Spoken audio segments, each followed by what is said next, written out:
আসসালামু আলাইকুম। আপনাদের মাঝে নিয়ে আসলাম 6 ইঞ্চি ফাইবের কাজ এবং দেখতে পাচ্ছেন মাঝখানে বিমের মাঝখানে বস্তা দিয়ে রাখছে রড মিস্ত্রি।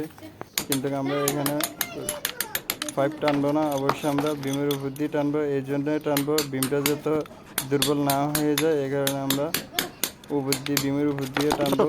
অবশ্যই আমরা বাড়িওয়ালার সাথে পরামর্শ করে এনে বিমের উপর দিয়ে টানার চেষ্টা করতেছি। এবং অবশ্যই আমরা বিম কেটে কখনোই পাইপ দিবেন না, অবশ্যই আমার অনুরোধ রইল আপনাদের। এবং দেখেন আমরা গ্রুপটা কেটে নিয়েছি পাইপটা দেওয়ার জন্য। এবং দেখতে পাচ্ছেন 6 ইঞ্চি পাইপ আমরা টেনেছি, দেখেন স্লোপ দিয়ে টেনেছি আমরা এবং ডাবাই দিছি। এবং বিমেরও কাটি নাই, বিম যাতে ক্ষতি না হয়। এবং দেখতে পাচ্ছেন এখানে 2টা পয়েন্ট আমরা এই জন্য রাখছি, একটা গোসলখানার লাইন আর একটা হলো ফাঁকঘরের লাইন যাবে, এই জন্য আমরা 2টা পয়েন্ট আগে ছেড়ে রেখেছি। দেখেন কাজটা কেমন হয়েছে আপনারা জানাবেন।